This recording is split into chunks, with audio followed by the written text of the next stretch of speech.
Good morning, good afternoon, good evening, depending on your time zone. On behalf of the National Pork Board, my name is Norman Basak, and I would like to welcome you to this presentation of the Vietnam and Philippines market assessment work that the National Pork Board, NPPC, and USMEF have completed this year, and we're anxious to present to you today. Next slide, please. Just a couple housekeeping items before we jump into the presentation. First, I want to make sure everybody's aware of the antitrust statement. I'm not going to read it in detail, but it is important to note that there are some conversations and questions we can cover.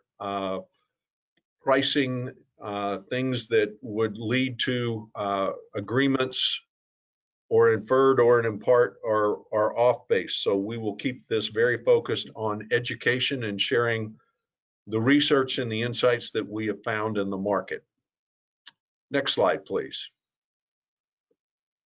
I'd also just like to give the disclaimer that this work was done with Pork Checkoff funds in combination with funding from USDA FAS and their emerging market program. And that the views expressed by our invited guests are theirs and not necessarily those of the Pork Board or NPPC, and that we do not advocate or endorse any particular production practice or market direction. Next slide, please.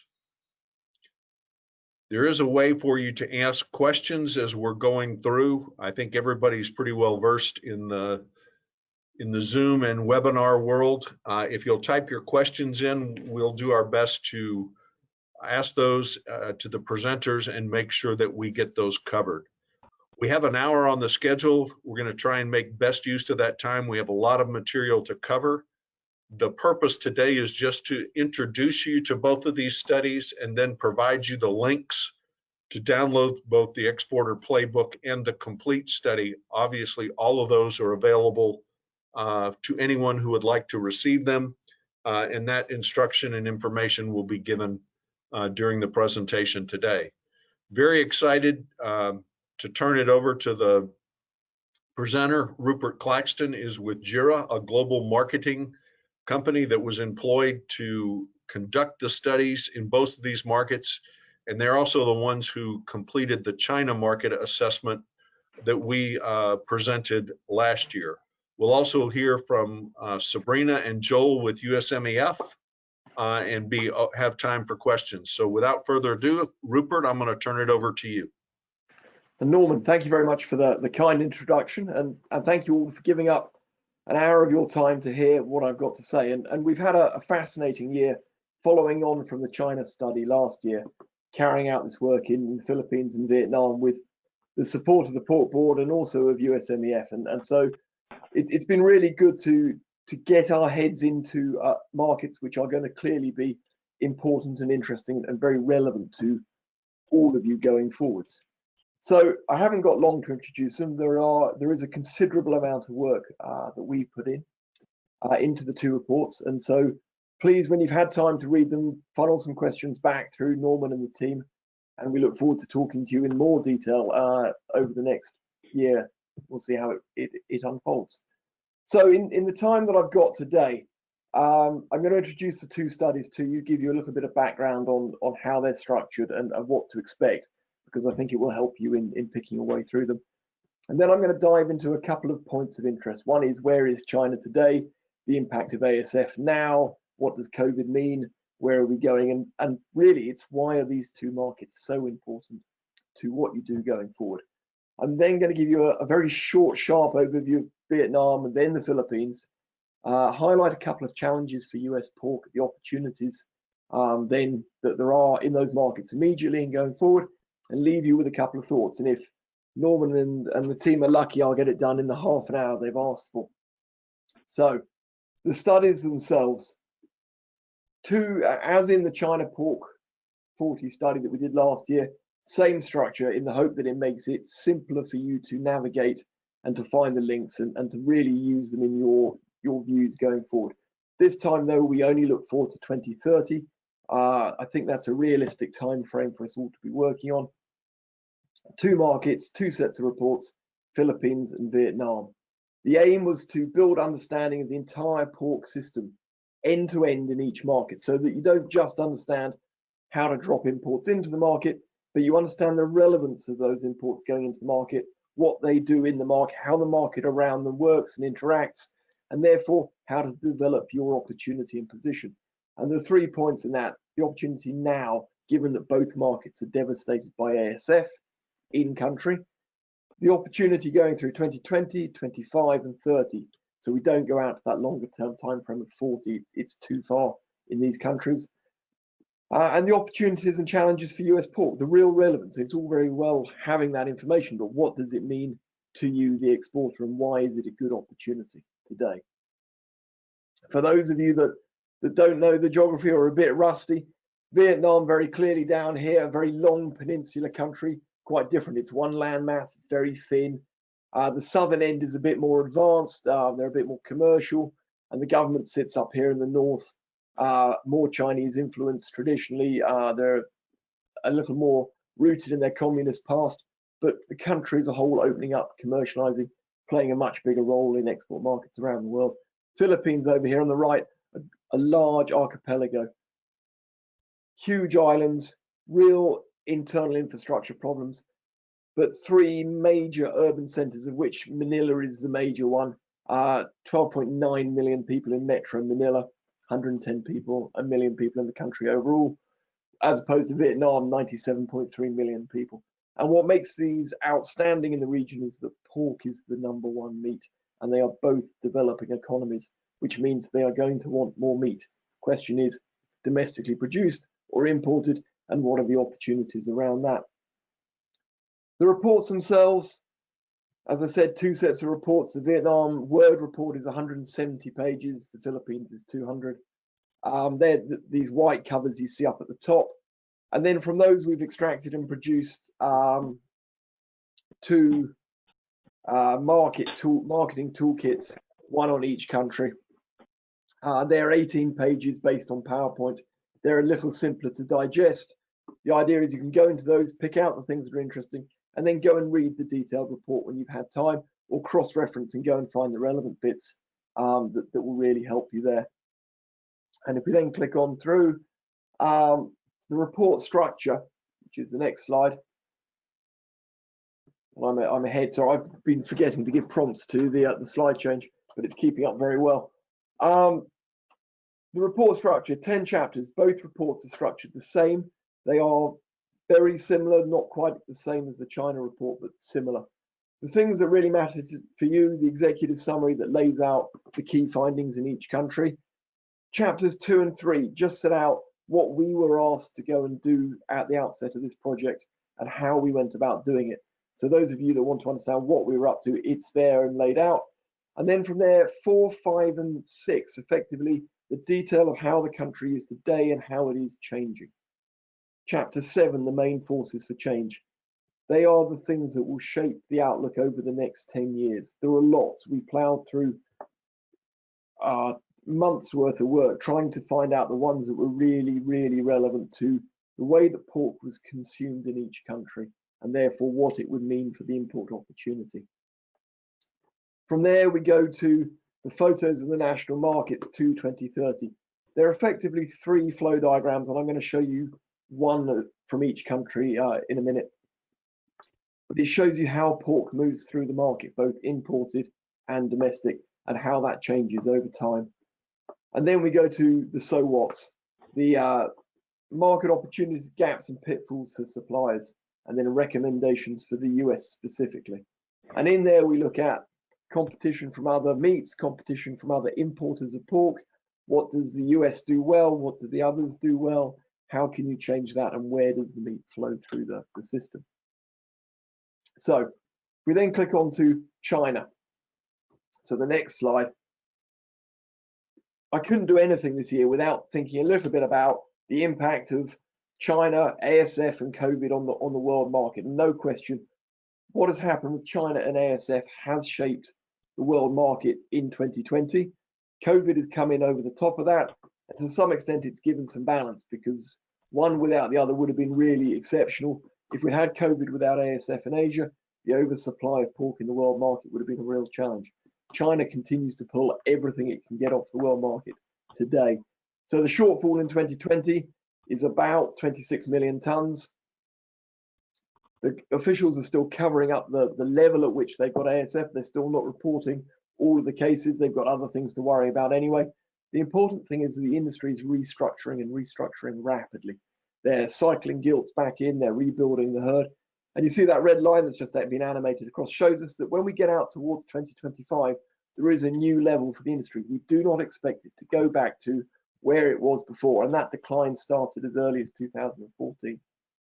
Importantly, imports are going to be squeezed out in that period from 21 to 25. It will really happen between 23 and 25. And as they get pushed onto the world market, the competition intensifies everywhere.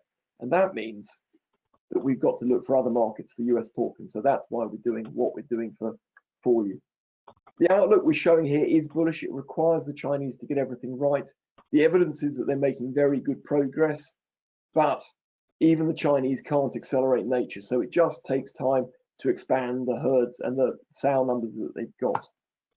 If we go forward, I just want to show you a little bit of price evidence here. So the next slide shows what's been going on through the phases. You don't need to worry about the detail, but the first phase there and these are weekly prices. The first phase is when ASF strikes and they're culling pigs. There is still pork in the market. And then you get that rapid run up in Chinese prices at the end of last year. And so you get the big peak. And if we just click, we'll animate some bits through the middle there, hopefully. And so as those prices run up to the highs that we saw at the end of last year, that's when pork is acutely short. That's when the market is adjusting. That's when we saw the import prices boom. And then COVID kicks in. The price was already beginning to stabilize. It was looking for a normal that was acceptable in the market. And there's been lots of talk in the press about prices crashing this year.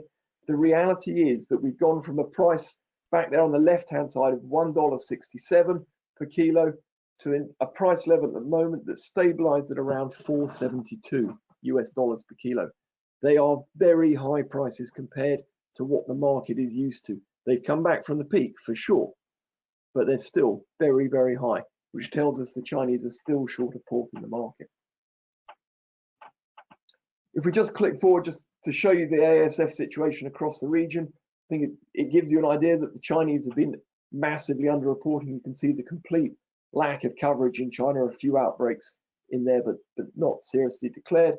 But you see again, both the Vietnam and the Philippines are covered in reporting dots. Largely, they're resolved cases. That means that they've had an outbreak on farm, they've cleared that farm out. That's then shown as resolved. It's gone away because the pigs have been killed. The reality is it's endemic. It's still there in amongst the backyard that exists. It's still there in the wild pigs. We don't expect either country to clear it up without a vaccine. In fact, in Vietnam, it's spread end to end. In the Philippines, it's still spreading. There are still areas of the Philippines that don't have ASF yet. And part of that's to do with the way that pigs are moved in the Philippines, and part of it's to do with the archipelago nature. That means you don't get the same fluid movement of livestock and meat that you get in Vietnam. Okay, so if we go through to the Vietnam market overview, and I haven't got time to show you all the real detail, and we went into all sorts of avenues of trying to understand how the market would evolve and why, but I can show you a few highlights. So if we click through to the next slide, which is the balance table. So like China, we try and show overall pork markets around the world by looking at the production, consumption, import and export on one chart to understand how relevant they are.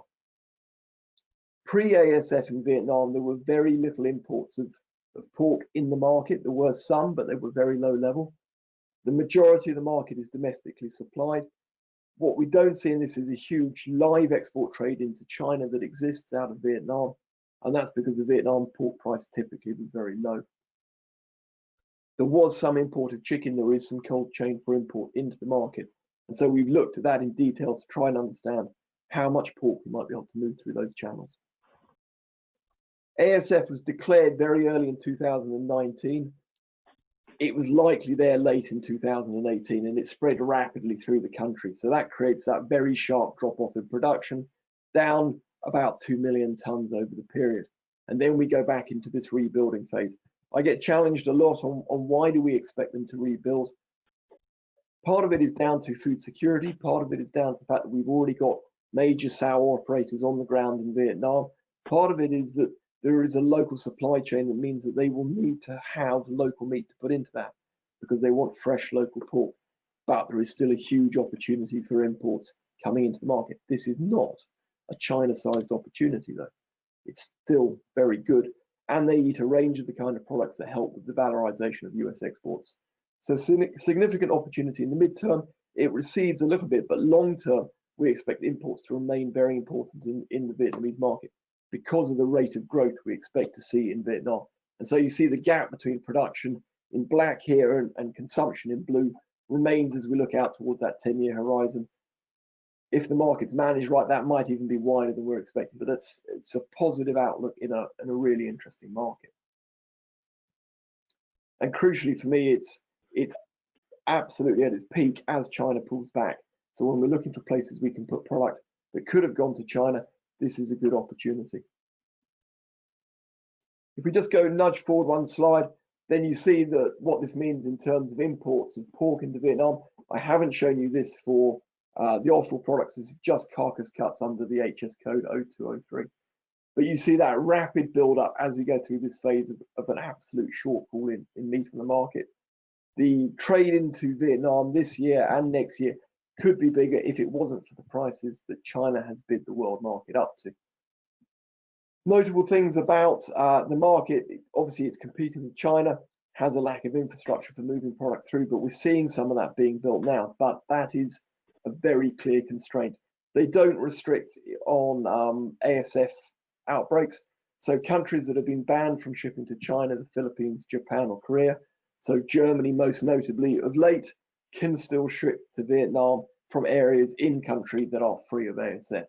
So we're going to find that over the next 6 months, there'll be a lot more German pork in the market than we've seen. Europe was already pretty strong there. The same reason we see Russia really strong into Vietnam is that they're able to use that designation of being able to ship from regions of the country free of ASF.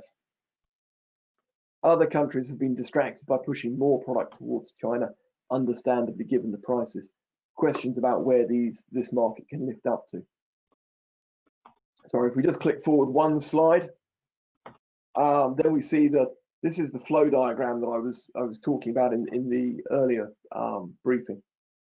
And what we're looking at really is to understand how meat can move through the market. And that's whereabouts is the opportunity for not just the US, but all importers to put product into. So this is the one to 2030, and it shows the role of imports in red alongside the green product flows coming out of domestic production. And what's really clear is the backyard farms just about disappear. They go into a very small corner of the market, and that's where they remain. Importantly, what we've got opening up in Vietnam is a need for modern further processing, modern retail and modern food service. And those markets can be aligned with imported product. We're already seeing the opportunity to put other types of imported meat into all of those areas. And we're also seeing some imported pork making its way through, especially given the shortage in domestic supply. So its ASF has accelerated a trend that we would have seen anyway. We'd already seen the basis of it starting. The major regional players like Japfa and CP Foods have already got sows in country. CP are operating about 220,000. So we know that the trend is to invest in big farms in country. So that's why we expect the rebuilding to be there. But we also know that the domestic processors and industry are looking for cost competitive, consistent pork to bring in, either for further processing or food service. And then we're beginning to see the direct supply chains to modern retail. So there where we've got to look for the reality, like all of these markets, is you can't serve everyone. And you want to focus on the bits of the market that you can sustainably supply and grow into in the mid and long term. So I'll come back with some conclusions in a minute. If we just go through to the Philippines.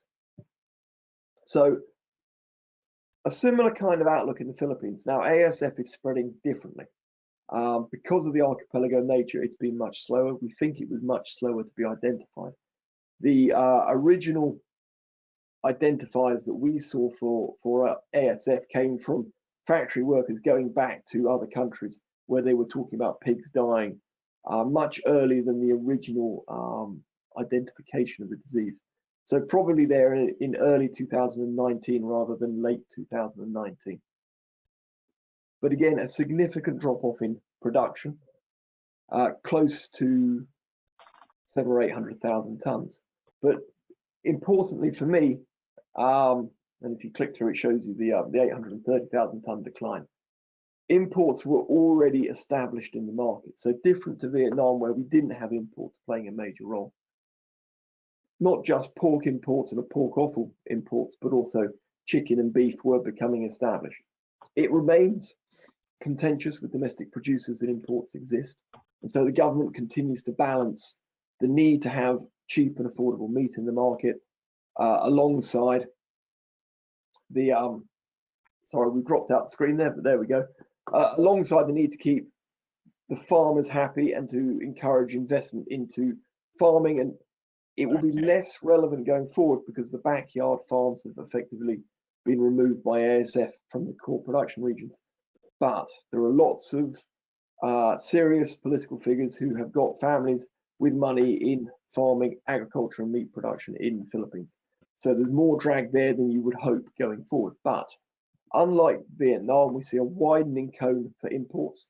We expect imports to accelerate away over the next 5 and 10 years and to be a significant part of the meat supply chain in the long term. That is how the country was already positioning itself. And so ASF has accelerated the trend rather than slowed it. That said, there is a sharp decline in imports into 2020. The reality is that the economic impact of COVID means that food service has been closed, that people haven't been earning the money that they would normally see, and they haven't had the remuneration coming in from Filipinos working around the world. It's a difficult one to measure. The government figures in the Philippines suggest unemployment in country is 25%. People we've spoken to in country suggest that the real number is closer to 50% at the moment. And that's after a very prolonged period of lockdown that they are only just now opening up out of having been locked down since March. So this is a country that's been really seriously challenged, but good economic growth prospects underneath it. We expect them to go back into really strong growth looking ahead. And that means that they are going to go through those phases of increased meat consumption. And again, pork is the #1 meat in country, in part due to the Chinese heritage, in part due to the Spanish heritage. It's a very strongly Christian country. So there are a number of things that make this another really seriously interesting market, but you have to balance and manage those relationships. And if we just click forward and look at the import prospects on the next slide, then again, a very basic rundown of where they are at the moment. You see that they peaked in 2018. It's a price sensitive market. Yes, they're selective on quality, but the reality is there's a strong manufacturing market in country where price is key. And with China at the level it's been at, they haven't been able to afford the products they'd like to. Again, we're only looking at 0203 in terms of the HS code. So we're not capturing the offal coming in.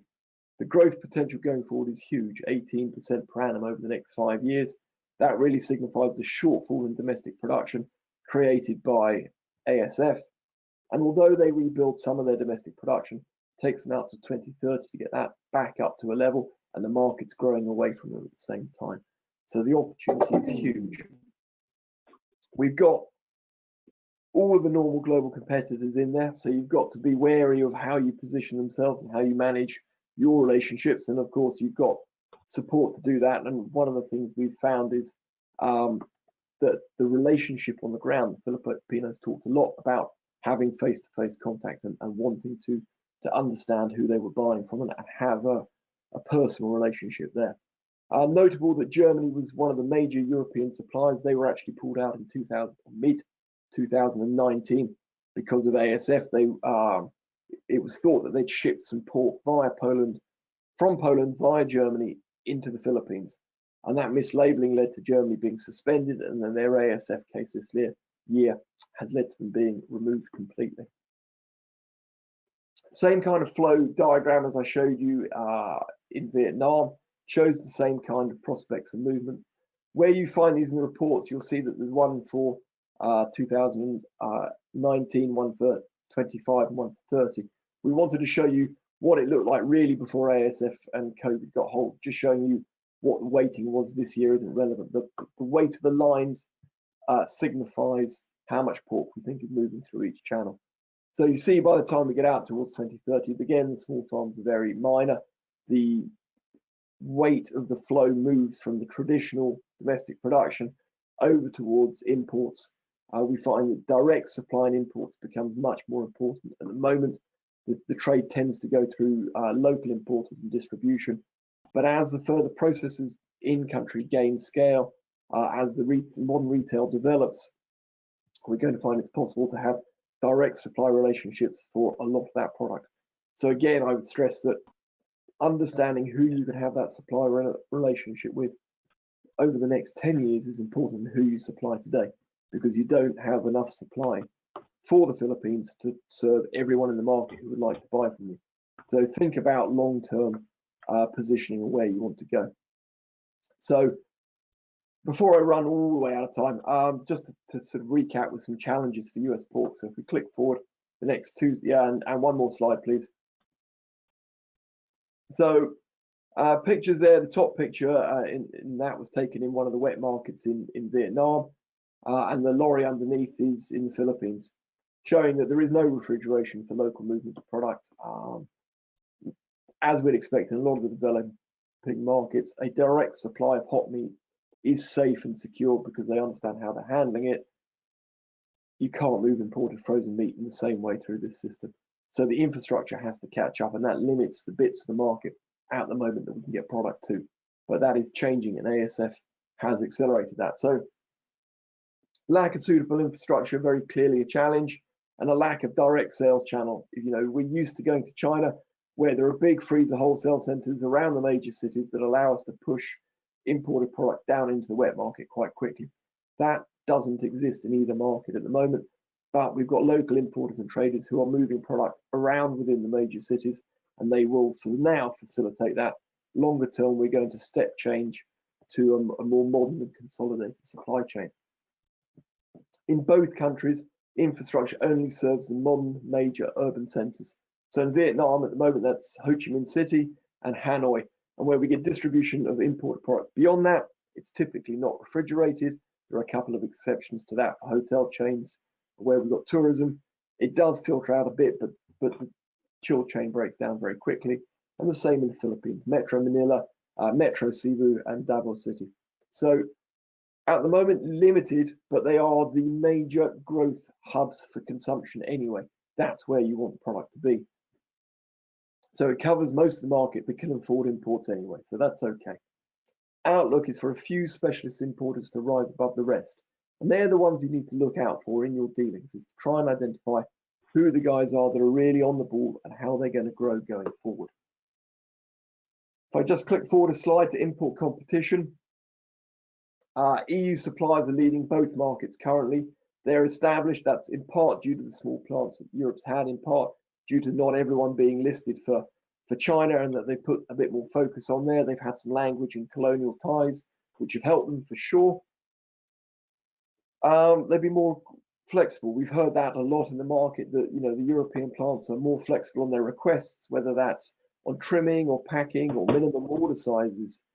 These are things that they've been able to do that may be a challenge for the US industry at the moment, but you have to think about how you can meet and respond to that. But Europe doesn't have limitless supplies of pork. Currently, it's very much focused on China. Germany is banned from the Philippines, but will switch volume from China and the Philippines towards Vietnam. And Europe is faced with rising labor costs, even without the COVID issue, but very much exacerbated by COVID and the challenges around that at the moment. US has plenty of opportunity whilst Europe is busy elsewhere, whilst Europe is busy dealing with its own COVID situation, and whilst it's focused on China. Russia is active in Vietnam. Quality is reported to be pretty poor. Exchange rate is clearly helping the Russians in the market, as it's helping the Brazilians at the moment. And we have to think about whether that's really long-term sustainable from Russia, or whether they're just opportunistically having a go while they can. but don't discount them because they're there on price at the moment. Going forward, another slide, please, to opportunities for US pork. And really, if we just click on through from there to what does it mean? Developing further processing sectors. Very clear, Philippines is ahead on this. Already well developed, but lots of room for consolidation. At the moment, we've got multiple very small further processors producing, they're not niche products, they're mainstream products, but they're in small batches into local parts of the market. There are some bigger operators coming out. They need cost-effective raw material. That means they need to import it. They've already identified that. They already like working with imported products. And so you want to become a consistent part of their supply chain. That's consistent in the quality, but also in the availability, price point of product. Help them understand what they're doing. They're much less sensitive on packing. The focus is price and consistency. And it's very clearly a large and growing market, pulled by retail and food service demand, which has been set back by COVID, but we expect to explode as we look out into the second half of the next year and beyond. That growth should recover. Vietnam, in terms of further processing, is relatively new, but has growth potential. We can see it developing. We can see it in the modern parts of the market. Already identified that imports are better for further processing than domestic pork. So a number of the interviews that we had, really they picked that out. But the imported product's more consistent. It's simpler for us to work with. It makes our life easier. Price remains important to them. They are still a very price sensitive market. This is a country used to having really cheap pork, albeit in irregular shapes and sizes, but it was low cost. That's changed. US is well placed to supply large volumes of consistent product. The EU is challenged because it's pushing its products towards China at the moment. Immediate need. Right now, ASF has clearly heightened the need for imports into both markets. Both countries have high domestic prices because of ASF, far higher than they used to. That creates more headroom for imports to come in and compete in the market. Chinese impact on global trade prices are pricing buyers out. We're finding that the importers in both countries are complaining that they can't buy the type of product that they would like to because it's going to China where the prices are higher. We're not going to change that. You're going to take advantage of the better opportunities in China as they stand. Other suppliers are focusing on China too and have diverted volumes from both markets. I'm not saying ignore China. US has done actually quite a good job of holding position in the Philippines, and the volumes have been pretty stable. That's noted by buyers. This is a good time to make friends, build trading relationships, gain B2B brand exposure whilst you've got less competition, even to go as far as building B2C with the retailers. Importantly, you just need to keep some product going through the channels to start to open them up, because you're going to need them far more in 3 years' time than you do today. And whilst there's less competition there, this is the time to start getting your brand out and noticed and doing things right. Cut valorization, prices below China but above the US, no surprise. On specific cuts, these are things that you can't sell well in the US. And there's a list of those within the reports. Cut preference, key opportunity for US. Increased demand for carcass cuts, even pre-ASF. So we're not just talking offal. Challenge on bellies and ribs. Okay, you've got great domestic market for that. Europeans have got less of an opportunity. They will lead on those products. Long-term interest in variety meat is important, and you've got good opportunity there. Buyers want care taken over the products, even if you see them as low value in the domestic market in the US. Remember that in Philippines and Vietnam, these are seen as high quality products. So think about how you can just deliver a little bit more care and make it look like you have to the buyer, because that's what they want to identify with. Consistent cutting, preferably sympathetic to the end use, but they want to know that every time they open the box, they're looking at the same thing. The meat boxer holds up to manual handling. They don't have big computerized warehouses yet in these countries. These things are going to get thrown around on the floor in the wet. They're probably not going to be temperature controlled all the time. So think of things that will stand up to that kind of condition and handling. Build a long-term reputation now with the onward distribution chain. So you only deal with the guy that buys your box, but your box is seen all the way down the chain. That is your face, your product, all the way down to the consumer in some places. A couple of last thoughts before I get shouted off the stage. It's an intense period now, no question. Just one more slide forward. There we go. This is the time to build your long-term relationships. Neither market is a substitute for China in terms of price or volume. But both markets are big import markets in the global system. They will be really important in 5 years' time, maybe more important longer term. Short term, they're changing their supply balance because of ASF, and they are going to accept more imports in there. Long term, they will have a far higher level of imports than they do today. And importantly, they'll pay more for them. They will understand the value in the chain.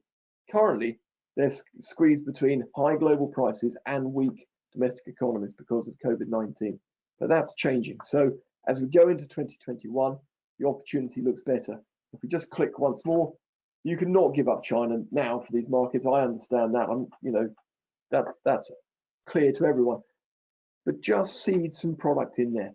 Develop their role in your export portfolio. That's what this process is about. It's about building up a portfolio of places to take product to, and so that in the long term we can continue to return value back to the whole carcass by finding the best places for each cut around the world. So thank you for letting me ramble on for 30 minutes-ish.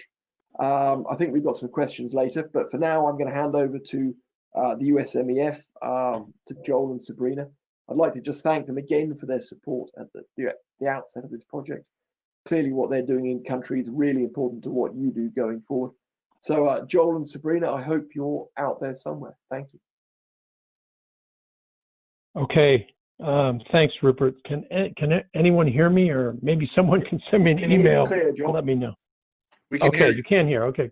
Good. Well, sorry I can't join you. Maybe it's the Great Firewall has already reached Hong Kong. But greetings from Hong Kong. We're still locked down here, and even though I'm only an hour plus away from Philippines and Vietnam, I can't go. But luckily, from your standpoint as an industry, you have reps there. We've had reps in Philippines and Vietnam for a couple of years. They're on this phone call tonight. Mm-hmm. In those countries, especially Vietnam, much like Hong Kong, life is kind of normal there. So they've been active this year, but obviously it's been difficult to work on this relationship building momentum that Rupert pointed out, and which is just such an important part of this process of the U.S. industry getting more involved in these markets. Again, I'm going to turn it over to Sabrina in a couple of minutes to talk about some of these programs we had in mind actually a year ago to kind of build up the contact between you guys, the exporters, and the industry. But I just wanted to offer a couple of comments on the studies. I thought they're really good. We go into these markets and we see certain parts of them at certain times, but to have all this information in one place it's quite good to kind of step back and read that and just kind of see a holistic picture, and also a perspective, the Gira perspective, which is a good one, and they know the meat markets well. In terms of the Philippines, what I'm looking at there, I'm very interested in how that cold chain develops. I always tend to look at things from the perspective of China, what I see in China, and I'm really wondering if those wet markets there will ever get the cold storage infrastructure to being able to handle more imported products, not defrosting them, which is an imperfect process and something that the Philippine government doesn't like to see. But will they develop the frozen meat shops that we see in the Hong Kong wet markets and China wet markets, and to some extent Taiwan wet markets? I think the relationships, Dave keeps us in good contact with the associations that represent the meat processing industry and the meat processors. These are unique organizations in Asia in terms of their power. Still, though, we see these tug of war and issues. The Philippine hog raisers are even stronger than the processors and the meat importers, and so we face challenges going ahead with these minor irritants of that are linked back to these protectionist sentiments. Before I turn it over to you, Sabrina, just couple comments in Vietnam. I mean, Vietnam to me is more of an enigma, maybe because I've spent less time there, and plus it's changing very fast. And I've been very interested to try to understand. This was one of Rupert's final points: how the cold storage infrastructure throughout the country will develop, so product can be developed out into the hinterland as it is in China right now. And as Rupert pointed out, that infrastructure doesn't exist there, but I would think there'd be a strong incentive to develop it. And then talking about consumers, I foresee us actually probably working with Vietnamese consumers earlier than we work with Philippine consumers. One of the marketing constraints we have in Vietnam is this, and this is all over the region, including here in Hong Kong and China. But it's this, it's this frozen discount, and we need to keep pushing the consumer acceptance of frozen products, and that's something that Ms. Tram has been working on since her short tenure. So how will that cold chain develop in Vietnam? How will it develop in Philippines? What will happen to wet markets? In Vietnam, the wet markets are very much street markets. Will they survive like they have in Hong Kong? In order for them to do that, the government's going to have to be involved in somehow protecting them and giving them better space. But that's a big question, because those wet markets can be points of sale throughout the whole country. And then, Vietnam, will it become more mercantilistic and protectionist as it builds up its own domestic industry? We hope not. I mean, the good signs are that they're signing free trade agreements. Hopefully, hopefully the United States can get back in on that one with Vietnam, so we can level the playing field there. But I think Vietnam, offers great opportunity. We have representatives there for you. Once things open back up, we'll be inviting all of you out to those activities. And I think on that note, I think I'll turn it over to Sabrina to talk about some specific initiatives. Thank you, Joe. Okay. As what Joe has mentioned, we have been very fortunate to have these two colleagues, one in Philippines and one in Vietnam, especially during this COVID time. If it's without them, we can't really able to push through with a lot of activities and maintain our presence. I mean, for the last 20 over years in MEF, I have never done so much of promotions and activities in these two countries. Really thank to these two colleagues in these two countries. Okay, just some info about this product showcase that we have initiated for the ASEAN region since in 2019.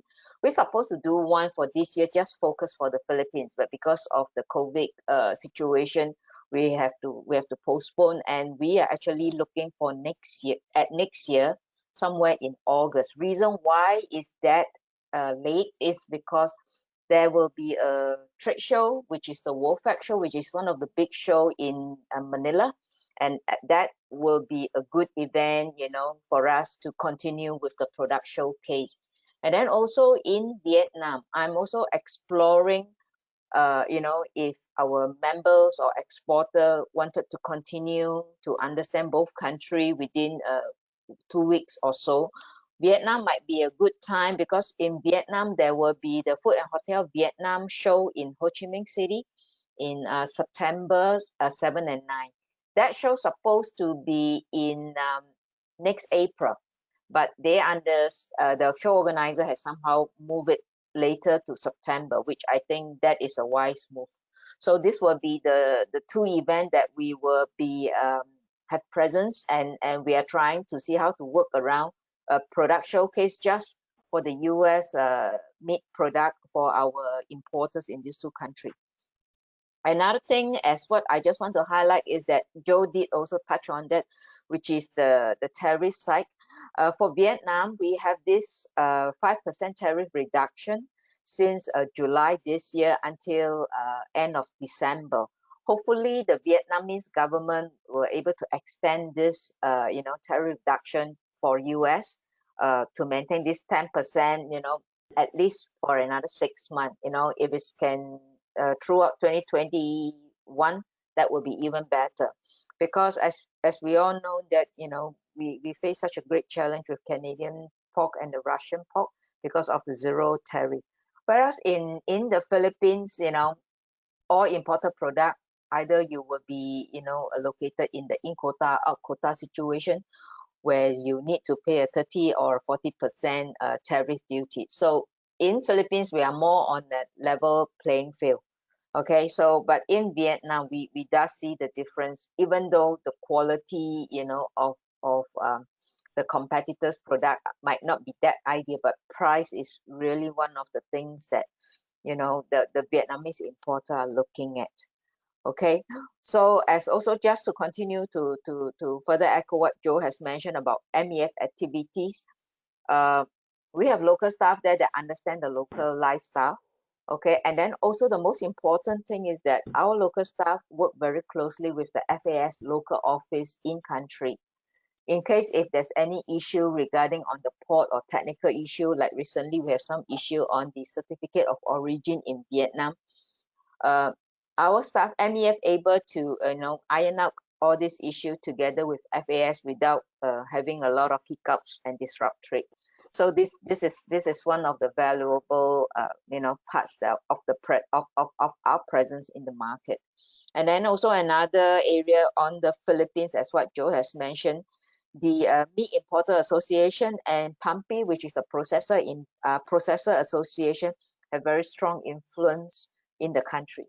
And actually, these two associations are very, how should I put it, very, very strong in not just power, but also in knowledge. And they also understand, and they're very vocal and support on imported product, because they does see the advantages of having imported product to come in and complement into their range of productions, and also for the market distribution.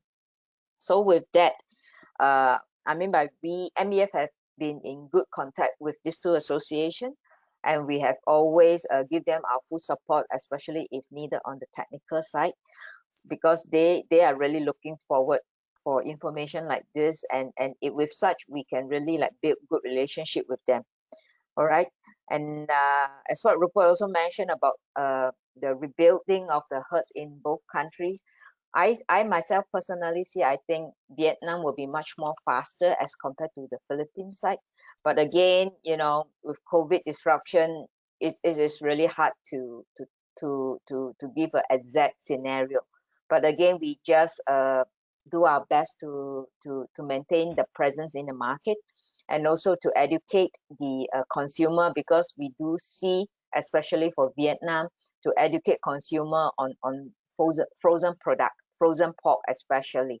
Okay, not a discounted product in a sense of on quality, but definitely it takes a time to educate them on that area. Yep, that will be some of the additional wrap up that I have for these two countries. So if you guys have any question, can always let us know, and then we can see how best we can help you.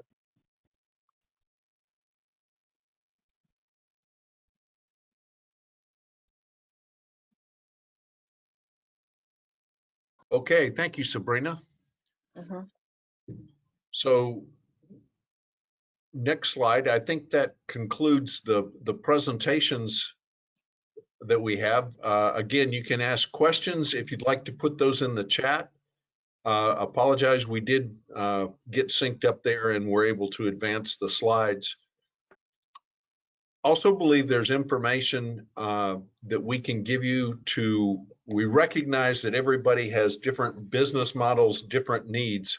The purpose of this research was really to get the discussion started around the opportunity that exists in the ASEAN market, and to get the discussion going about how U.S. can better capture market share that adds value to the U.S. production system in that market. Both reports have a tremendous amount of detail, and certainly encourage you to take a look at that and pick out what works for you and your business model. So I'll ask one more time if there are questions If not, we can move to communicating where where you can download those reports.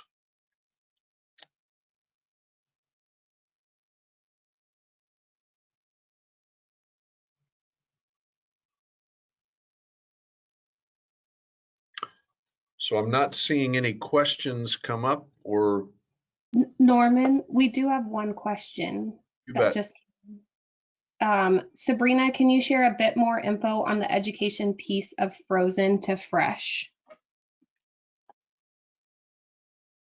Okay, frozen to fresh. Can you be more precise on what you want to know more about frozen to fresh? Yeah, I think, Sabrina, the question is, what are our plans? How do we educate and develop the knowledge so that consumers make the leap and value frozen or fresh products versus hot pork? Ah, okay. All right, because now especially the consumer education is more for the Vietnam side. As you can see, besides the traditional wet market, the modern supermarket is really moving and mushrooming very fast.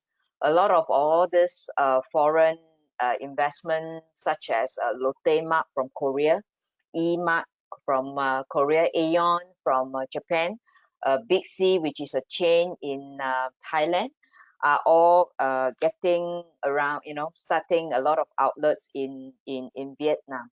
So what we have planned is to have educational program for consumer, in a sense, as to understand the nutrition value. All right, doesn't mean and freshness, because a lot of Asians, okay, especially in Southeast Asia, when we look at frozen pork, the perception used to be, oh, it is from the fresh pork that you can sell, and that's why you have to freeze it. So we have plans like sharing with them the idea that the product was frozen once it is slaughtered. Okay, because I took this model from the Singapore market. Reason why is because we have been through this process, and I'm glad I saw this with my eyes, how the Singapore government educate the consumer with a message, with TV programs, and also with all these cooking demos, road shows, for general consumer to understand that. So we have similar ideas of such for the Vietnam market also, because I also remember during the avian influenza time, the AI on poultry. I remember in the street of Vietnam, I seeing, underneath the lamppost, they have this banner to show that, you have to cook your chicken well done, really well cooked. So, I really literally see the whole chicken with a head, sticking out of the pot, with boiling water in that manner. So that might be those type of message that we might need to put straight forth to the consumer. But now again, we have internet, social media. We are also using some of these influencer, this online platform, to share some of this message. So we already have some of these line up for the next few months. But the most important thing is that we need to have this US frozen pork in the market, in the retail store, which we already have. It's only the percentage of it is not huge, but we are slowly getting one SKU by another SKU. So that will be the project plans that we have for educating the consumer in Vietnam on accepting frozen pork. I hope I answered the question. Yes, thank you, Sabrina. It's always a challenge in an emerging market to get a foothold and then spread that foothold out. And I think in the U.S. culture, we don't really understand hot pork, and hot pork, obviously, for anyone that works in Asia, is an extremely strong cultural component in how to move them through. I thought you did an excellent job answering that question. Claire, are there any other questions in the chat that we may have missed? There are not, Norman. Okay, great. Well, I know we're bumping up on the end of time. Very much appreciates people's time to tune in and listen to the presentation. Again, our objective today was just to communicate the top line. As you can see on the slide, to download the full reports and the marketing toolkits, you can go to pork.to/international. All of that information is available and there for you to download. As you go through and digest the reports, if you have questions, please reach out to either Dr. Clay Eastwood or myself at National Pork Board, and we'd also be happy to loop in and get answers to questions from the Gira team or the USMEF team. We want you to understand that you got a strong team that's working to support and help you grow your business, and we hope this tool will be a tool that can help us all move toward the right actions to grow the value for U.S. pork in the export markets. So with that, I'll conclude. Thank you very much for your time. Look forward to your comments and your feedback, and wish everybody a very safe and happy holiday season. Thank you.